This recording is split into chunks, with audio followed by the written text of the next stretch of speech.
Hello అండి, welcome back to our channel. ఈ రోజు స్టోరీ అందాల రాక్షసి సీజన్ 2 ఎపిసోడ్ 10. ఇక స్టోరీలోకి వెళ్తే జోషి ఈవినింగ్ అవ్వడంతో కావాలని అందంగా రెడీ అయ్యి తారా రెస్టారెంట్కి వెళ్తుంది. కార్ దిగి లోపలికి వెళ్తున్న జోషి చుట్టూ చూస్తూ ఉంటుంది. తనకి తెలుసు ఖచ్చితంగా మోహిత్ అక్కడికి వస్తాడు అని. అందుకే కావాలని 1 అవర్ లేట్గా వచ్చింది.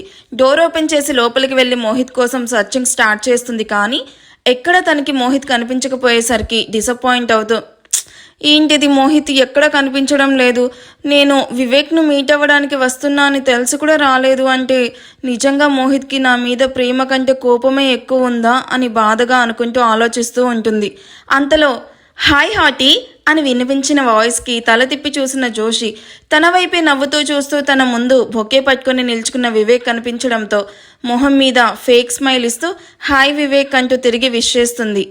Thanks for the coming Joshika, have it అంటూ బొకే తన చేతిలో పెడుతూ అడగగానే ఓకే చెప్పినందుకు once again thank you, please come అంటూ జోషి చేయి పట్టుకొని తను బుక్ చేసిన ప్రైవేట్ క్యాబిన్ వైపు తీసుకుని వెళ్తాడు. గాడ్, మోహిత్ మనసులో ఉన్న ప్రేమ బయట పెట్టాలని నేను వివేక్ని అడ్డు పెట్టుకుంటే ఇదేంటి ఇలా జరిగింది? లేదు, వివేక్కి నిజం చెప్పాలి అనుకుంటూ వివేక్ ఆగు అంటూ నీతో మాట్లాడాలి అని హెయిర్ను చెవి వెనుక పెడుతూ పక్కకు చూసిన జోషికి మొహానికి మాస్క్ పెట్టుకుని క్యాప్తో కవర్ చేసి తమ వైపు చూస్తూ ఉన్న వ్యక్తిని చూసి ఆ వ్యక్తి కళ్ళని చూసి మోహిత్ అని షాక్ అయ్యి వచ్చావా చెప్తారని పని అని కన్నింగా నవ్వుకుంటుంది. ఏంటి జోషి, ఏం మాట్లాడాలి? అయినా తింటూ కూడా మాట్లాడుకోవచ్చు, కమ్. ఇప్పుడు లోపల కూర్చుంటే మేము మాట్లాడేది మోహిత్కి కనిపించదు కాబట్టి ఇక్కడే కూర్చోవాలి. లోపల ఎందుకు వివేక్? నాకు ఇక్కడ అంబియన్స్ చాలా బాగా నచ్చింది, ఇక్కడే కూర్చుందాం. ఇక్కడ? కానీ నేను మన కోసం స్పెషల్ క్యాబిన్ బుక్ చేశాను, ఇక్కడ కంటే లోపల ఇంకా చాలా బాగుంటుంది, కమ్ కమ్ హాటీ అంటూ క్యూట్ స్మైల్తో పిలుస్తాడు. నా లవ్ కోసం వీటితో మాట్లాడాల్సి వస్తుంది అని విసుక్కుంటూ నో వివేక్, నాకు ఇక్కడే బాగా నచ్చింది, కమ్ అంటూ మోహిత్ కూర్చున్న టేబుల్ వెనుకున్న టేబుల్ మీద ఇద్దరు కూర్చొని వెయిటర్కి ఫుడ్ ఆర్డర్ చేస్తూ ఉంటారు. మోహిత్ ముందున్న మిర్రర్లో జోషి వాళ్ళు క్లియర్గా కనిపిస్తూ ఉంటే ఇద్దరి వైపు పళ్ళు బిగబట్టి చూస్తూ ఉంటాడు. సో వాట్ వివేక్, ఏంటి మీట్ అవ్వాలి అని అడిగావు? ఎనీ ఇంపార్టెంట్ అని ఆర్డర్ ఇచ్చిన ఫుడ్ రావడంతో తింటూ నవ్వుతూ అడుగుతుంది. నిన్ను చూడాలనిపించింది జోషి, మొన్న పార్టీలో నేను నీకు ప్రపోజ్ చేశాను, అయినా ఇంతవరకు రిప్లై ఇవ్వలేదు, అది అడుగుదామని మీట్ అవుదామని అడిగాను. నా మీద నీ ఒపీనియన్ ఏంటి Joshi? Vivek just stop it. మనం మీట్ అయిందే మొన్న నైట్, సడన్గా నా ముందుకి వచ్చి నువ్వు నాకు నచ్చావు, నీకు ఇష్టమైతే మ్యారేజ్ చేసుకుందామంటే నేను ఎలా ఫీల్ అవ్వాలి? నువ్వే చెప్పు, నీ గురించి నాకేం తెలుసని నేను నీకు ఓకే చెప్పాలి? నా గురించి తెలియడానికి ఏముంది జోషి, మామ్ అండ్ డాడ్కి 1 and only సన్ని. నా మాస్టర్స్ ఫినిష్ చేసి డాడ్ కంపెనీ చూసుకుంటూ ఉన్నా. వీకెండ్ పార్టీస్ అండ్ ఫ్రెండ్స్తో చిల్ అవ్వడం, అప్పుడప్పుడు పీస్ఫుల్ కోసం లాంగ్ డ్రైవ్కి వెళ్తూ ఉంటాను. మామ్ నాకు మ్యారేజ్ చేయాలని చాలా మ్యాచెస్ చూస్తుంది. నాకు మ్యారేజ్ మీద ఎటువంటి ఇంట్రెస్ట్ లేదు, బట్ నిన్ను చూశాక మ్యారేజ్ చేసుకోవాలి అనిపించింది. వై? బికాస్ ఫస్ట్ లుక్లోనే నువ్వు నాకు చాలా బాగా నచ్చేసావు, అందుకే అడుగుతున్నాను, will you marry me? Vivek మాటల్లో నిజాయితీ, కళ్ళల్లో కనిపిస్తున్న కాన్ఫిడెన్స్ అండ్ తనతో మాట్లాడేటప్పుడు మొహంలో చెరగని చిరునవ్వును చూసి ఎక్కడో మూల మోహిత్ ఫీలింగ్స్ను బయట పెట్టడం కోసం వివేక్ ఫీలింగ్స్తో ఆడుకుంటున్నానని గిల్టీగా ఫీల్ అవుతూ మోహిత్ టేబుల్ వైపు చూసిన జోషికి మోహిత్ తన వైపే సూటిగా చూస్తూ కనిపించడంతో మనసులోనే వివేక్కి సారీ చెప్తూ, ముందు మనం ఫ్రెండ్స్ అవుదాం వివేక్, ఆ తర్వాత ఒకరి ఇష్టాలు మరొకరు తెలుసుకుందాం, ఆ తర్వాత ఒకరి మీద ఒకరికి ఫీలింగ్స్ వస్తే we can move to another relation, what you say? అంటే కొద్ది రోజులు డేట్ చేద్దాం అంటున్నావు, రైట్? ఓకే, నాకే ప్రాబ్లం లేదు, ఇది కూడా ఒకందుకు మంచిదే, నా గురించి నీకు నీ గురించి నాకు ఓ ఐడియా వస్తుంది అని నవ్వుతూ జోషితో మాట్లాడుతూ ఫుడ్ తింటూ ఉంటాడు. వివేక్తో నవ్వుతూ మాట్లాడుతూ వివేక్ వేసే జోక్స్కి తను కూడా పంచెస్ వేస్తూ ఉన్న జోషిని చూసి మోహిత్కి కోపం పెరిగిపోవడంతో వాళ్ళని అలా చూస్తూ అక్కడి నుండి వెళ్ళిపోతాడు. అది చూసిన జోషి నవ్వుకుంటూ వివేక్తో కాసేపు అక్కడే టైం స్పెండ్ చేసి మహల్కి స్టార్ట్ అవుతుంది. అభి తన ఫ్రెండ్స్తో కలిసి పార్కింగ్ లాట్ వైపు వెళ్ళేసరికి అక్కడ తన కార్కి ఆనుకొని ఒక చేతిని ప్యాంట్ పాకెట్లో పెట్టుకొని మరో చేత్తో కాల్ మాట్లాడుతూ కనిపిస్తాడు నిషాన్. తనని చూడగానే అభి మొహాన్ని రెడ్ చిల్లీ లాగా పెట్టుకొని కోపంగా కార్ వైపు వెళ్ళి డ్రైవర్ కార్ స్టార్ట్ చేయి అంటూ తను కూర్చొని తన ఫ్రెండ్స్ వైపు చూస్తుంది. నిషాన్ని చూసిన తన ఫ్రెండ్స్ మేం వెళ్తున్నాం అభి, నెక్స్ట్ టైం వెళ్దామని చెప్పి అభి అరుస్తున్న ఆగకుండా వాళ్ళు అక్కడి నుండి వెళ్ళిపోయేసరికి అభి వాళ్ళ వైపు చిరాగ్గా చూస్తూ డ్రైవర్ నీకే చెప్పేది, కార్ స్టార్ట్ చేయి అంటూ మరోసారి అరుస్తుంది. నిషాన్ కాల్ కట్ చేసి అభి పక్కన కూర్చుంటూ నేను చెప్పే వరకు డ్రైవర్ కార్ స్టార్ట్ చేయడు, కానీ ఏంటి మేడం నాతో మాట్లాడడం లేదు అంటూ అభి మొహాన్ని తన వైపు తిప్పుకొని అడుగుతాడు. డోంట్ టాక్ టు మీ అంటూ నిషాన్ చేతిని విసిరి కొడుతూ జస్ట్ గెట్ డౌన్, నేను మహల్కి వెళ్ళాలి అంటూ మొహాన్ని విండో వైపు తిప్పుకుంటుంది. ఈ మొండి పిల్లకి ఇలా చెప్తే ఎందుకు అర్థమవుతుంది అనుకుంటూ ఓకే అభి వెళ్తున్నాను, బట్ ఒక్క మాట, నేను నిన్న మహల్కి రాకపోవడానికి కారణం నా ఫ్రెండ్కి యాక్సిడెంట్ అయ్యి సీరియస్ కండిషన్లో ఉంది అంటే వెళ్ళాను తప్ప నిన్ను ఇగ్నోర్ చేయాలని కాదు. ఇప్పుడు కూడా నాకు అర్జెంట్ మీటింగ్ ఉన్న క్యాన్సిల్ చేసుకుని నీ కోసం వచ్చాను. ఐఎమ్ సారీ అంటూ కార్ దిగబోతున్న నిషాన్ చేయి పట్టుకుని ఆపేసిన అభి తన చేతి వైపు చూస్తూ ప్లాన్ సక్సెస్ అని నవ్వుకుంటూ అభి వైపు చూస్తాడు నిషాన్. నిషాన్ చెప్పింది విన్న అభి నిజంగా నిషాన్ ఫ్రెండ్కి సీరియస్గా ఉండడం వల్లే రాలేదు అని నమ్మి కార్ దిగబోతున్న నిషాన్ చేయి పట్టుకుని ఆపేస్తుంది. తన ప్లాన్ సక్సెస్ అయిందని నిషాన్ అభి చూడకుండా నవ్వుకొని మొహాన్ని నార్మల్గా పెట్టుకుని అభి వైపు చూస్తాడు. ఐఎమ్ సారీ బావా, నువ్వు ఏ పరిస్థితుల్లో రాకుండా ఆగిపోయావో తెలుసుకోకుండా, నువ్వు చెప్పేది కూడా వినకుండా నిన్ను కోప్పడి అనవసరంగా హర్ట్ చేశాను. ఐఎమ్ రియల్లీ సారీ అంటూ హార్ట్ఫుల్గా చెప్తుంది. ఇట్స్ ఓకే అభి, ఇప్పటికైనా నువ్వు నన్ను అర్థం చేసుకున్నావు, అదే చాలు. నీ కోపం పైనట్టే కదా అంటూ చిన్న స్మైల్తో అభి వైపు చూస్తాడు. నాకేం కోపం లేదు బావా, నువ్వు రాలేదన్న బాధ తప్ప ఇంకేమీ లేదు. అవును, ఇప్పుడు నీ ఫ్రెండ్కి ఎలా ఉంది? బాగుంది అభి, తనకి సెట్ అయిందని తెలిసాకే నేను మహల్కి వచ్చాను అంటూ అభి మొహాన్ని చేతిలోకి తీసుకొని నిన్న నైట్ వెయిట్ చేయించాను, నిన్ను డిన్నర్ కూడా చేయకుండా చేశాను, ఐఎమ్ రియల్లీ సారీ అంటూ అభి చేతిని తన చేతుల్లో బంధించి అందుకే ఇప్పుడు వెళ్ళి ఇద్దరం నీ ఫేవరెట్ కేక్ తిందాం, ఓకే? నీకు అర్జెంట్ మీటింగ్ ఉంది అన్నావు కదా బావా, మళ్ళీ ఎప్పుడైనా వెళ్దాం, ఇప్పుడు నువ్వు ఆఫీస్కి వెళ్ళు, నా మూడ్ కూడా బాగుంది అంటూ క్యూట్ స్మైల్తో చెప్తుంది. ఈ క్యూట్ మరదల కంటే మీటింగ్ ఏం ఇంపార్టెంట్ కాదులే అని అభి బుగ్గల్లాగి డ్రైవర్తో మాల్కి తీసుకుని వెళ్ళమని చెప్పి మాల్లో ఉన్న రెస్టారెంట్లో ఇద్దరు కూర్చొని మాట్లాడుకుంటూ అభికి ఇష్టమైన కేక్ ఆర్డర్ ఇచ్చి అది వచ్చే వరకు జోక్స్ వేస్తూ నవ్వుతూ మాట్లాడుతూ ఉంటారు. వాళ్ళు ఆర్డర్ చేసినవి వెయిటర్ తెచ్చి ఇవ్వడంతో చెరో కప్ అందుకొని కేక్ను స్పూన్తో నోట్లో పెట్టుకోబోతూ ఉన్న నిషాన్కి గెస్ట్ హౌస్ నుండి కాల్ రావడంతో కాల్ లిఫ్ట్ చేసిన నిషాన్ అవతల వాళ్ళు చెప్పింది విని ఇప్పుడే వస్తున్నాను అని కాల్ కట్ చేసి అభి ప్లీజ్ నేను అర్జెంట్గా వెళ్ళాలి, నువ్వు డ్రైవర్తో మహల్కి వెళ్ళు జాగ్రత్త అని హడావిడిగా అక్కడి నుండి వెళ్ళిపోతాడు. అప్పటి వరకు నవ్వుతూ ఉన్న అభి నిషాన్ అలా మిడిల్లో వదిలేసి వెళ్ళిపోవడంతో తను ఫీల్ అవుతూ ఉంటుంది. ఎంత ఇంపార్టెంట్ వర్క్ అయినా ఇలా తీసుకుని వచ్చి వదిలేసిపోవడం అభికి నిజంగా చాలా బాధగా అనిపిస్తుంది. అందుకే తినాలి అనిపించక నోట్లో పెట్టుకున్న స్పూన్ కూడా కప్లో పడేసి బిల్ క్లియర్ చేసి మహల్కి స్టార్ట్ అవుతుంది. డిన్నర్ టైం అవ్వడంతో అందరూ డైనింగ్ టేబుల్ చుట్టూ కూర్చోవడంతో మేడ్స్ అండ్ కుక్ అందరికీ సర్వ్ చేస్తూ ఉంటారు. అందరూ ఉన్న నిషాన్ అండ్ జోషి, మోహిత్ లేకపోవడం చూసిన ఆయుష్ తన స్మార్ట్ వాచ్లో టైం 9:20 అని చూపిస్తూ ఉంటే ఈ టైం వరకు రాకుండా వీళ్ళు ఎక్కడికి వెళ్ళారు, నిష్ ఈవినింగ్నే ఆఫీస్ నుండి వెళ్ళిపోయాడు అని తన పిఏ చెప్పడం గుర్తొచ్చి ముందుగా జోషికి కాల్ చేస్తాడు. వచ్చేసాను ఆయుష్ అని కాల్ లిఫ్ట్ చేసిన జోషి 2 నిమిషాలు డైనింగ్ టేబుల్ దగ్గరికి వస్తూ సారీ కొంచెం లేట్ అయింది, డిన్నర్ కూడా చేశాను, గుడ్ నైట్ ఆల్ అంటూ చిన్న స్మైల్ ఇచ్చి తన రూమ్కి వెళ్ళిపోతుంది. 5 మినిట్స్ గ్యాప్లో వెనకనే మొహాన్ని రెడ్ చిల్లీ లాగా పెట్టుకుని పైకి వెళ్తున్న మోహిత్ని ఆపి రే డిన్నర్ చేయకుండా అటెక్కడికి వెళ్తున్నావు, వచ్చి డిన్నర్ చెయ్యి. వద్దు బావా ఆకలిగా లేదు, కడుపు నిండిపోయింది అని చెప్పి మోహిత్ కూడా పైకి వెళ్ళడం చూసిన ఆయుష్ గారు ఏమైందండి అన్నయ్యకు, ఎందుకలా డల్గా ఉన్నాడు అంటూ ఎర్రగా ఉన్న మోహిత్ మొహాన్ని చూసి గాబరాగా అడుగుతుంది. మార్నింగ్ జోషి చెప్పింది కదా వివేక్ను మీట్ అవ్వాలని, సో అక్కడికి నీ అన్న కూడా సీక్రెట్గా వెళ్ళి జోషి సేఫ్గా వచ్చే వరకు సెక్యూరిటీ డ్యూటీ చేసి వచ్చుంటాడు. అక్కడ ఇద్దరిని క్లోజ్గా చూసి మీ అన్న మొహం అలా ఉంది. అయ్యో బాగా ఫీల్ అయినట్టున్నాడు కదా ఆయుష్ గారు.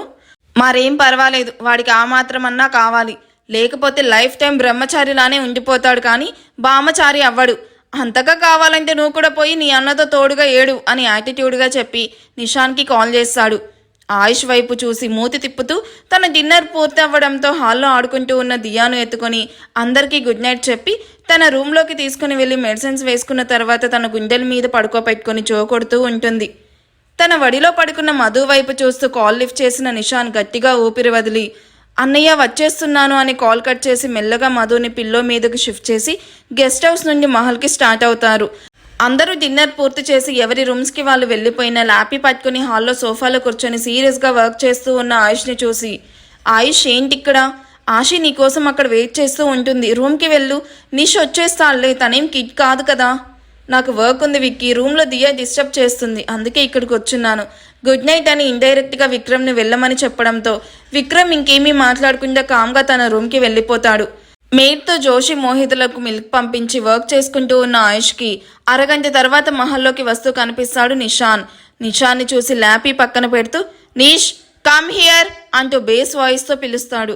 షట్, ఎప్పుడు అన్నయ్యకి ఇలా దొరకాలా?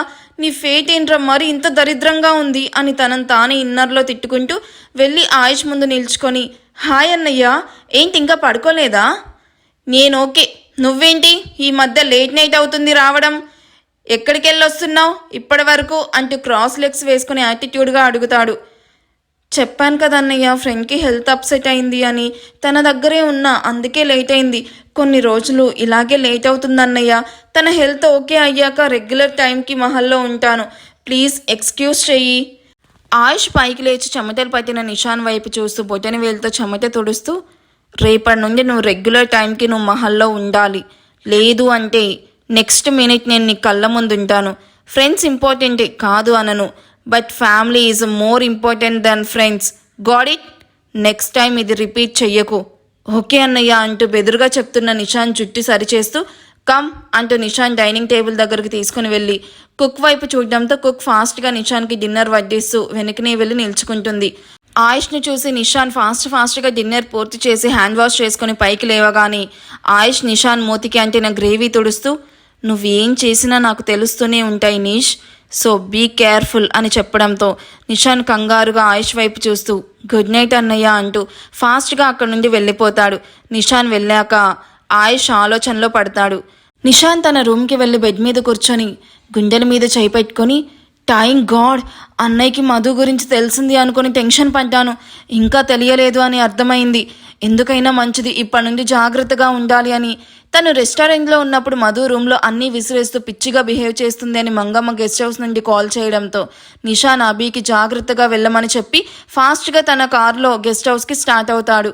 నిషాన్ గెస్ట్ హౌస్ ముందు కార్ ఆపి ఇంట్లోకి వెళ్ళి చూసేసరికి మధు ఉన్న రూమ్ నుండి గట్టిగా అరుపులు వినిపిస్తూ ఉంటే ఫాస్ట్గా అక్కడికి వెళ్ళి రూమ్లో వస్తువులన్నీ విసిరేస్తూ ఉన్న మధుని తన స్ట్రేంజ్ బిహేవియర్ చూసి మధు అంటూ ఫాస్ట్గా తన ముందుకు వచ్చి తనను ఆపి ఏం చేస్తున్నావు నువ్వు అంటూ అసహనంగా అడుగుతాడు. వాళ్ళు వచ్చేసారు సార్, నన్ను తీసుకుని వెళ్ళడానికి వచ్చారు. నాకు ఇష్టం లేకుండా నన్ను పెళ్లి చేసుకుని నన్ను చంపేస్తారు. అందుకే నేను చచ్చిపోతాను. ప్లీజ్ నన్ను వదిలిపెట్టండి, నేను చావాలి. ఐ వాంట్ టు డై అంటూ ఏడుస్తూ చెప్తుంది.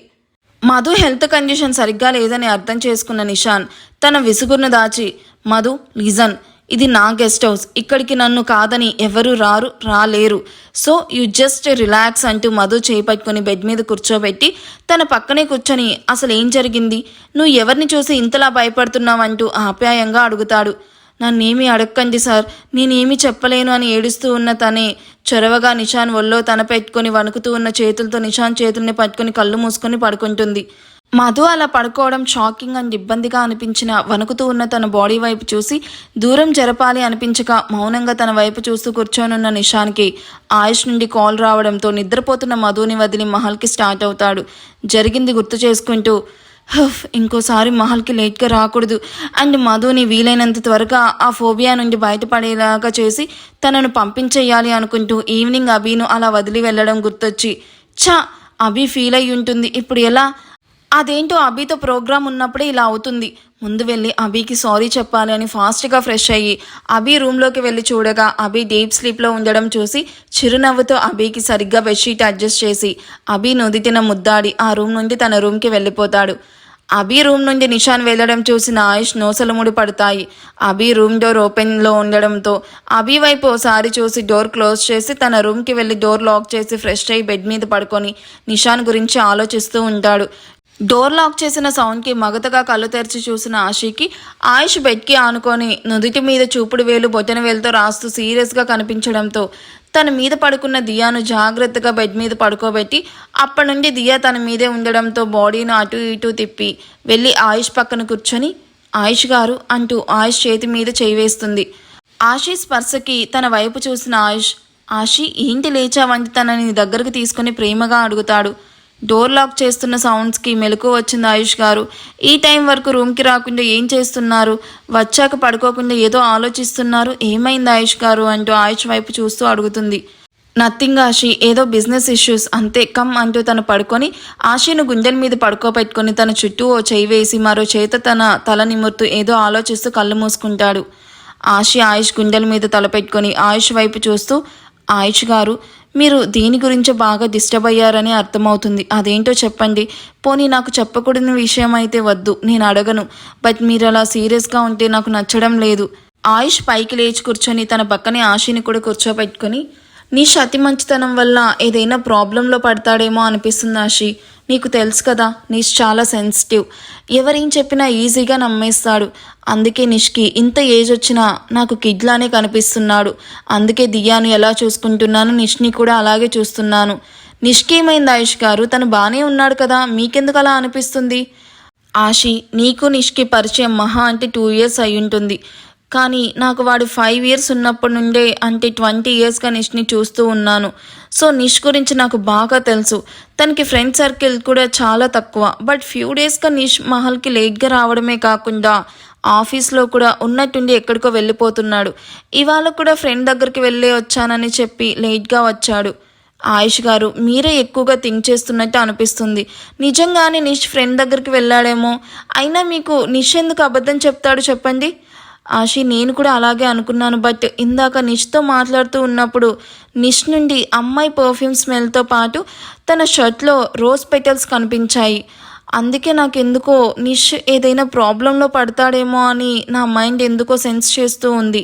నిష్ అమ్మాయిలతో తిరుగుతున్నాడని డౌట్ పడుతున్నారా? అలాంటిది ఏమైనా ఉంటే ముందు మీకే చెప్తాడు కదా ఆయుష్ గారు. నిష్ ప్రెజెంట్ అలాంటి థాట్లో లేడు. తనకి మ్యారేజ్ ఇంట్రెస్ట్ లేదు అని నాకు చెప్పాడు. ఇక పర్ఫ్యూమ్ అంటారా? మీరున్న ఈ ఫీల్డ్లో రోజుకి ఎంతో మందిని మీట్ అవుతూ ఉంటారు. సో అలా అమ్మాయిని మీట్ అయ్యి ఉంటాడు తప్ప మీరు అనుకున్నదైతే అయ్యుండదు. ట్రస్ట్ మీ ఆయుష్ గారు. ఇంకేమీ ఆలోచించకుండా పడుకోండి, గుడ్ నైట్ అంటూ ఆయుష్కి దియాకి మిడిల్లో పడుకొని ప్రశాంతంగా నిద్రలోకి జారుకుంటుంది. ఆశి చెప్పినట్టుగానే నిజంగా అంతేనా, లేక నిష్ ఎవరైనా అమ్మాయితో తిరుగుతున్నాడా అని ఆలోచిస్తూ ఆయుష్ కూడా నిద్రలోకి జారుకుంటాడు. అరే నీష్, నీ బీస్ట్ అన్నయ్య ఆవలిస్తేనే పేగులు లెక్క పెట్టే రకం. అవసరమా నీకు? చూస్తుంటే నీకు పెళ్లి జరిగేలా ఉంది. ఈ ఎపిసోడ్ మీకు ఎలా అనిపించింది? నచ్చిందా? అయితే ఏం చేయాలి? లైక్ చేసి కామెంట్ చేయండి. Thank you for watching. Bye.